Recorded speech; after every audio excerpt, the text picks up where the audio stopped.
Hey, welcome back, welcome back. You too, welcome back. This is your boy Heath Clinton, or man Heath Clinton, okay? Fresh and back, fresh and back, fresh and back, okay? Bling, bling, bling, bling. Okay, today I'm going to give you a real life story encounter that I went through, okay? The day I met Trafficker, face to face with Trafficker, those who traffic him, okay? They were not there to traffic me. I ran into them trafficking some girls, beautiful girls. And I want to tell you guys a story about that. I've been hearing about that, but having the really meet them face to face and see how it happened. But the day in my life that I met them face to face and how the whole operation went on, I want to tell you my experience with them, meeting them, okay? So let's just relax. Then we got zip.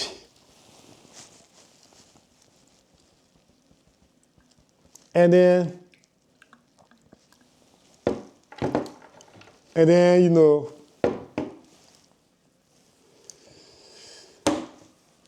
and then let me zip this. On the one side I feel, I didn't feel the other side. You see how it is? It got both sides. You see the back empty. In the middle, it got something separating. You can put two different flavors of drink. So the tequila is just at the front. Okay. So there in our zip.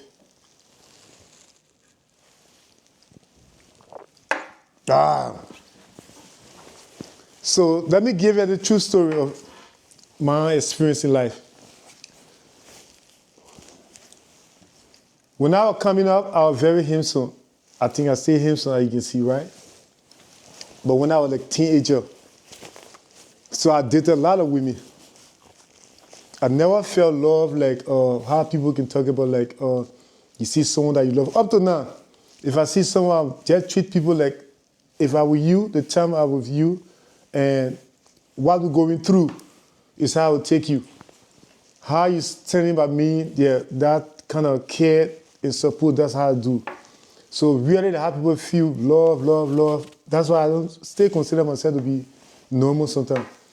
I don't feel that. So like, let me tell you this story about the girl that I was dating and how I met Trafficker, human trafficker, real life, how it happened. Like, some people think like,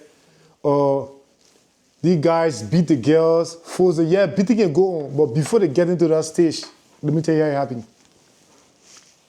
Put my phone here on my laptop, So yeah, we full of detail. Okay, so first of all, hit that like and subscribe button and notification button. Okay, so anytime I post new video, you guys can see it. So this happened in Africa, okay? Right now in Toronto. So this happened in Africa. I was in a relationship with a girl, but this girl was a street worker, right? I never used to see her on the street. She was older than me, like I think 5 or 8 years, yeah, back. So she was like 30. Yeah, I was in my early 20, yeah, and I was like 20. The 8 years, yeah, I was 22. She was 30 years old. So I was 22 years old and she was 30 years at that time. So this girl was someone that used to go on the street and come back, but we are not living together. I used to check her up at her crib. When she comes, she called me to get her little business going on, like a video game entertainment. So the PlayStation 1, PlayStation 2, PlayStation 3, we introduced PlayStation Minute. You see, Ghana, at that time in Ghana, the game center was not too much, so we used to import these games and then sell to other people in the city, Accra. So I'm Liberian, I'm from Liberia, West Africa, Monrovia, Liberia. So on the camera, we had a little business, family business that was going on. I used to be there, my brother would take care of that. And this girl, her friend was passing, and she saw me, she said, I overheard her telling her friends that, oh, this guy is handsome, I want to make friends with the boy. This boy, you know, he's handsome. So her friend said, but go up to him and tell him. So I saw them, you know, like girls that dressed like gold diggers on the streets, you know, so At that time, I had like about 10 different girlfriends already. But it's people used to pop in and then go. So nothing serious. I'd never taken one serious before. So she walked up to me and she made friends with me, grabbed my number, and then she called me to make sure she locked in. And then we started to roll. We went up a few times, But I used to spend my own money. She wanted to spend on me, like, to encourage me, like, spending, like, for me to know that she loved me. But love is something that you can show. Not only spending money, the care. How you respect someone, that's love. So I really used to feel it because, like, from the moment she approached me, I knew the line of work she was in. So, like, because from the way she dressed, the tattoos of her body, she was beautiful. She was beautiful. The reason why I say was is that she's no more alive. She died. And that's why I know more about the prostitution life or people getting involved with it, sex for money. And where you can lead most of the girls. I've seen girls that came up and just destroyed their life just so that. And most of them even look old. Most of them you see them now, they look like people in 60, 70 years. And what about they just in the early 30s? Most of them get run the street from 12 years of age or 11. They will start sleeping around for money, for little or nothing, getting on drugs, people ill-treating them, all stuff. So let me get back to the story. So this day I was dating, and one day she decided to move. Her time expired where she was renting. I used to go see her, not too far from me, like 15 minutes walk away from me, from my house. So she moved somewhere closer to the city. The big city, Accra. So she took me one day to see the place. After she settled the place, arranged everything, When she came in that time, it was like 9 o'clock in the morning, I can remember.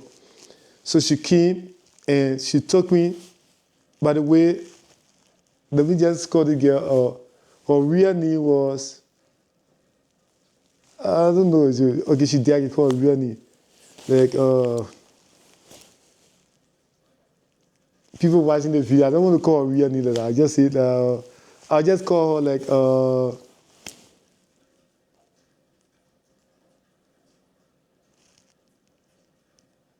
Mariah. Okay, let me just say Mariah. I use the word Mariah because I used to joke with her that she used to sing, get that kind of voice like Mariah Carey. So used to go. So I call her Mariah. I don't want to call her real name, the story and other stuff. People that know me really know her.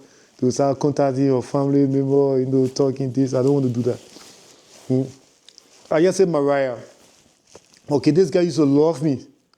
She used to love me, okay? So Mariah took me to her place. And then when we got there, she said, I want to show you something. I got friends here. I got friends. The new neighbor, I got friends. So I said, friends, you just moved here less than a week, you got friends? She said, yes. Then walk over to the house.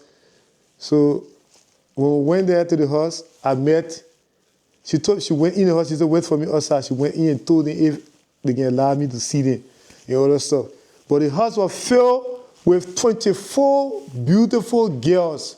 Some from Senegal, some from Nigeria, Gambia, all over Africa.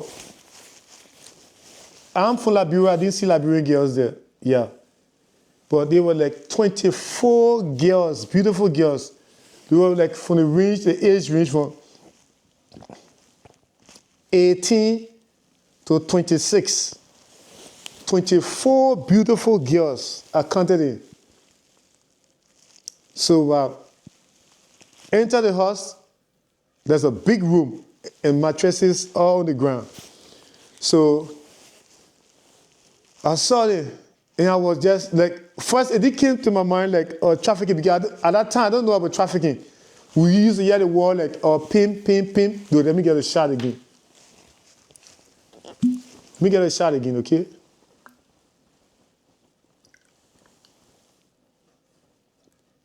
Okay.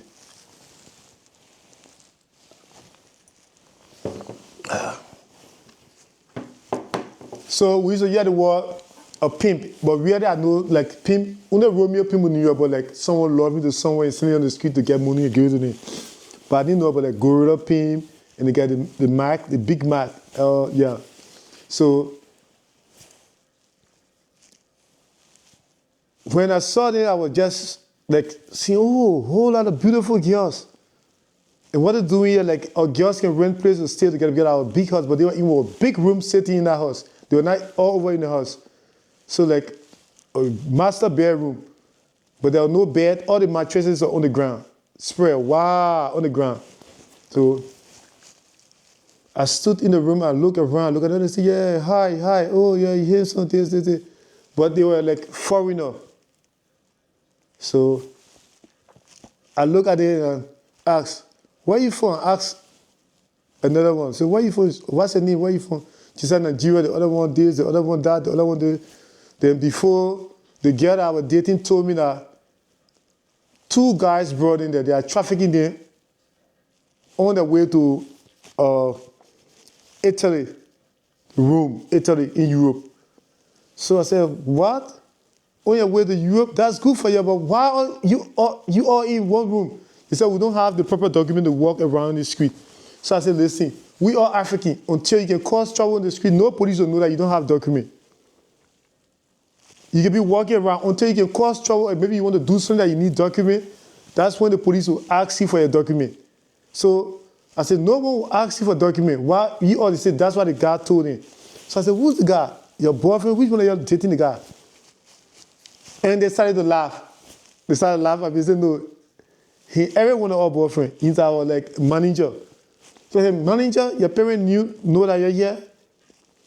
He said, we didn't tell our parents. We told our parents that we're doing something else, like the other one for another country, the other one. So everyone of them had different story, but they all met.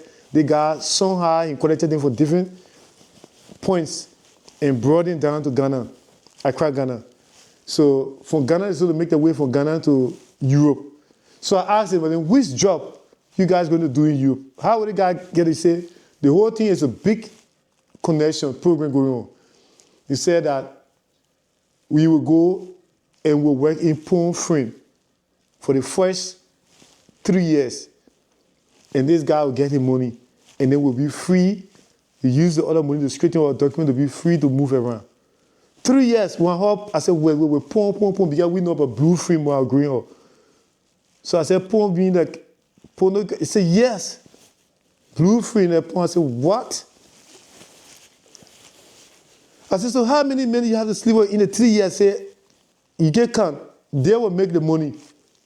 And when they know they get the kind of money that they need, that is used to sponsor you, getting you over there, and they will let you go. I was shocked. I'm telling you, human trafficking is real. And you can see them every day, but you never know. And these girls were waiting to go with the plane. And they went according to the plane. So I was there when we were talking. The guy came in. He came to collect 2 girls because he said they were hungry. So I said, oh, after we finish talking, I'm trying to get her food to eat. Like, all the food they needed to eat was like $15 US. So I told the girl that I was dating, I said, oh, but I got money. She said, no, I'll buy it for them. So I said, no, let me buy. I gave her some money. And she said she was going to buy the food for them, like, from the street and bring it. So she told one of the girls to follow her. So I told her, I said, wait, they'll finish the conversation and we all go together. But just in that time, the guy that brought in there, the guy that got in at that house, he came in. He came in with a bodyguard. This guy rolled deep. This guy got government connection. They are not just doing it. Pimps cannot just roll like that. They are not ordinary people. They got connection that the children will travel from country to country. They got other people in the other country they make contact with. Everything. So when he came in, and you see this guy, he's not someone like gangster. He dressed well, like those who work at the bank. You see them, how they dress, the kind of suit. He dressed neatly like that. No tattoos, nothing on the guy. Maybe he got tattoos some part of his body, but it was not on his hand or on his face, nothing like that. So he was so gentle. He asked, he said, oh, what you guys doing here? He said, oh, no, we neighbor. And they came out and they asked for this. He said, okay. Because he already warned the girls not to say anything to anyone in the community. But he was shocked when he saw the other girl there. If I alone were there at that time, they were going to be problem. When he saw the other girl, he knew the girl that was dating. He met her before. So when he was outside, so he already knew. So And he told two of the girls to join him. He said, let's go and get breakfast for you guys. So the two girls left with him. He said, I'm coming back, and left. He spoke with them privately, then he left. It's a black guy. So he left, he got in the car, and they went. An Uber, like that. A private car, maybe a friend car or someone, because another guy was there as the driver. So he carried two girls. So he went, said, but they're going to get breakfast. He said, no. The two girls that he took, that's how we do here. He took the two girls to go sleep with a client. And then when he get the money, then he'll buy food and bring the two girls back with the food for them to eat. And then in midday, he'll carry like 5 to go sleep with other clients. After he bring the 2, he go make connection again. And then he just said that in the night also, and then he doing that to pay for the place in that. So I was shocked. I said, what? He said, yes. I said, well, he carrying the 2 girls to go sleep with 1 or 2 persons. Say any amount of men. He got the location that he would drop into, and then before he buy the food to come to bring them back. They said that's it. We got to take drugs. We got to do this to not really feel the pain. That's how it is. So I look at it and say, but why is it you guys will leave your parents and come to take this risk to do it? Because like you go sleep with someone today and you get sick. I dated prostitute before. I slept with girls on the street worker and I can be afraid. Right after that, even though I use protection, but you'll be afraid that you get sick, maybe something buzz or this or that. You get sick and that will be the end of your life. But these girls are not afraid at all to do anything for the little or nothing. So I was shocked and then still went ahead. I took one with me and my girl. We went up and we bought food. And I told her that's not how life's supposed to be. I said, you're destroying yourself. You are destroying yourself thinking you want to help your family back home, but you don't know if you'll make it. I say it's different, but at that time, I didn't know really what will happen when they go. Because at that time in Africa, I didn't know really how it worked. So I only gave her advice, like, what if the guy carry you and put you somewhere that you just continue to use it like this, and that's it. You see, outside with me. Nothing. You see other people walking around, they are foreigners, no document, nothing. I said, so let's cause trouble, you want to get something. Then when you start to produce documents, maybe you're sick, you go to the hospital, or you want to know something you want to do. I said, apart from that, even now you can be here and try to get some document you want to be here. She said, no, she want to make it across to Europe. So she and my friend, they say they need money, that's why they cross border. So money for him, back for ground, and this and that. So I was shocked, and I gave them the food, and the girl that I was dating, she and I left. We told them we were going to come back the next day to see them. But the girl I was dating to were into the same street life. We were not like staying together at the same place because when I go visit her, I spend like a few hours and then I'll go home. Or I'll go back to my shop and then I'll sleep at my house. So if she wanted to see me or free, then she contact me and then we meet. So that's how it was going on. So this girl, one day she decided that I should sleep with her on weekend, like Sunday. So she told me to sleep at her place. No. That was on like Friday. She said I should sleep at her place with her on Friday. So after I closed my shop, we went on by the nightclub to chill, and then we invited the girls. We invited, I think, 5 of them at the club. We chilled with them, and then they saw other people. They got some clients from there. And they started to do their own thing, although we brought it up, but we were not on that level, and they started to hustle there. Other men saw me and said, oh, you know, you were all the girls. We made friends. The first guy that approached me was a white guy. He's from Germany, you know, so he came, he said, wow, your women beautiful. I said, no, they are just friends, and this is my girlfriend. And then he said, oh, and he said, can I join you guys? I said, yes. He said, but I mean, you said, I said, no, I can't do that. I don't even know them like that. Like, my girl knows them, but I don't know them like that. He said, okay, we started to buy drinks together, started to chill in Africa, you know, everybody dancing at the club, and we all talking because get a mindset of letting a woman go sleep for money to bring to you. I mean, I have never done that in my life before at that age. Every money that I got in my life, I struggle for them. Everything that I own, the watch that I wear, expensive, everything that I do, everything, I got it on my own hustle. So We sat and we talked, we drank, and then the guy left with the girl. And the other girls went home. So my girl and I went home. And in the night by 11:30, we left the club at 10 something. So by 11:30, she told me, oh, I want to go somewhere and come back. I got a call from my friend. She's not feeling well. That's how I found out that the girl was doing that kind of work, you know. I used to think about that, and people used to tell me, but there's the first time the girl come to carry on the operation in front of me. That to go on the street walking. So, you know, I was against it. She knew that I was against it. So you see what the girls do? Look, let me tell you, this is crazy, guy. This is crazy. Let me get a zip again.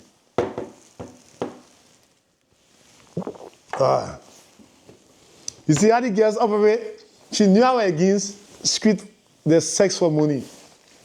So that left her I was against it. So what she did, she told me that she got a call from her friend, or her friend's not feeling well, and this and that, not knowing that she was going to see her client. So, but I said 11:30, she said, yeah, I got to be there with my friend, you know, I'm not feeling well. They always there for me, so she's sick. I got to go to take her to the hospital, buy some drugs from the pharmacy and other stuff, and this, that. I said, okay. So she started to put the makeup on and this. I said, but why you putting her makeup on? She said, oh, no, let me just put it in my bag. So she put all her makeup in her bag. She took a few clothes, and then off she went. I was in the room, sleeping in her room at that place that we have right in Levitt. I don't like to travel at night like that. So I decided to spend the night at her place alone. That was a big mistake also. So when she left, her other friend came back the house. When her other friend, I slept at the house. But I didn't do anything. I'm not that kind of guy that as soon as I see a woman, I want to sleep with her, you know, just so that I know. So I didn't do anything. Her friend and I slept at the house. She asked me, I said, oh, your friend said, the other friend said she went out and called her friend.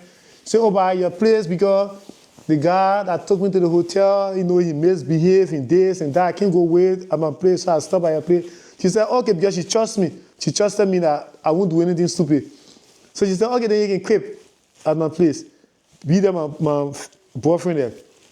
She said, he there. So the girl out at the house watching show. That's how the girl told me the whole thing. The girl said, actually, your girl went to hustle for money. So, but she didn't know that the girl didn't tell me the whole info, that that's the way she hustled. So she started to say some things like, you know, I went with the guy at the hotel. Even your girl too, the last time she went with the same guy before, and this, that, she started to talk. Before she realized that I was not into that kind of stuff. I'm not someone that can allow a woman to sell herself for money. But that's the reason why I always used to use protection with her friend, and her friend complained. So I said, what? You mean? She told me she go use her face. She said, no, let me just tell you the truth. This is how we hustle. She was afraid. She told me she was afraid. And I told her to just tell you. I said, what? So they kept telling me, anytime they get about make love, so they tell me, use protection, use protection, use protection. And at that time, we had dated for about 2 months. So you should follow your instincts sometimes. What you feel, you should just go by it. So that's how she told me everything. In the morning, about 4 to 5, that's when they really returned. They get returned back. They get returned. It was dark outside in the morning, about 4 something to 5. She hit the door, boo, boo, boo, boo, boo, boo. And her friend went and opened the door for her. She came in, and she brought a whole lot of money, different money. The money she brought, like, I think 400, the total would be like $450 at that time. And that was a lot of money. In Africa, $450, like 5 years or 6, 7 years ago. So, in Ghana at that time. So, she took the money, but it was not like all US. Some were like the other African country money, like French money, like CFA. Some was pound. Some was like yen. I saw yen. I saw US dollar. The US dollar was like, I think, $80. All the other rest of other money, you know. So I was shocked. And I said, well, why you decided to bring all these different money, not knowing how they got to sleep with different men, like 5 or 6, 10 men in that night that had to hustle, short term days. I don't know all these things. And, I know that you can get a girlfriend, you can date 1 or 2, but I don't know that women selling themselves. Actually, I know you can sleep with a girl, you help her, but to just be from one place to another, you just watch yourself, you go to the next man, next car, next day. I didn't have an idea on that. I knew that girl could sell themselves, go and sleep with one man, come home. I knew about that, but I didn't know that it was like you would be a changing man. The more men, the more money you put together, the pieces of money. The little money you put together, how you get more. So she started to count the money, like straight up, she wasted all the money down on the ground and started to put them together, So I was like, but first time I said, but you told me you're going to your friend was sick. She said, yeah, I went to her and someone owed me and she collected the money and, she just tried to laugh at me and said, listen, don't laugh because I know the whole story that's going on. She said, how you know? What do you mean you know? I said, your friend told me everything that you can hustle like this and that, this. I said, but I don't have a problem with it. You're not like, my wife, you're not my child mother and this. I'm not telling you to do it. You've been living like this, you're older than me, like 8 years older than me. I'm not putting you to this. I didn't tell you to go look for money for me. I hustle my own, I got my own business. I said, you see what I do? I sell game discs, the PlayStation 1, 2, and 3 at that time. So I told her these things and she said, okay, this is how I survive and I'm helping my family back on the other side and this. I said, so you're doing similar thing like what the girls doing? The girls are the guys who are trafficking. So the next day, she hosted a little party that on like Saturday. She hosted a party for the other girls. She invited them and the girls had to tell me the story. But the whole story, they sell things that really creep me up to the time. That's how I know how people operate with pimps and how this and how that. The other girls slept the night all the whole place. The pimp even came. But the guy, I can say pimp because like he didn't control these girls in front of me. I don't have any. He always just like, like these guys, I just do the best friend. Maybe because he was trying to get him over to get him money. So he was so nice. They used to call him in the corner, like on the side to blast at them. So I didn't see, but what the girls told me would be in the part 2 of this video. I will post this video, the part 2, what the girls told me. So get ready for the part 2. What they told me really shocked me up to the time. That's the most touching part of the story. The part 2 of the trafficking. So when they came for the party, so get ready for the part 2, guys. I will post it tomorrow after I post the one today. So that's it. Let me get a shot. This story is that's how I really know how women operate, And these girls can never get tired. I don't understand. Like me, one time you'll be tired for more than an hour before you think about even making love again. So that's the first video. Cheers. The part 2 of the video, watch out, you subscribe, like this video. So women can be waiting to be trafficked most of the time. That's what I'm trying to say. They can be waiting to be trafficked. Most of the time, the guys cannot just beat them. Some of them can be, most of them told me things. Let me leave this whole story for the part 2. So just subscribe and get ready for the part 2. I'm making the part 2 right now. I just cutting this camera and then continue the part 2. So I will post the video. You see me the same close. Okay?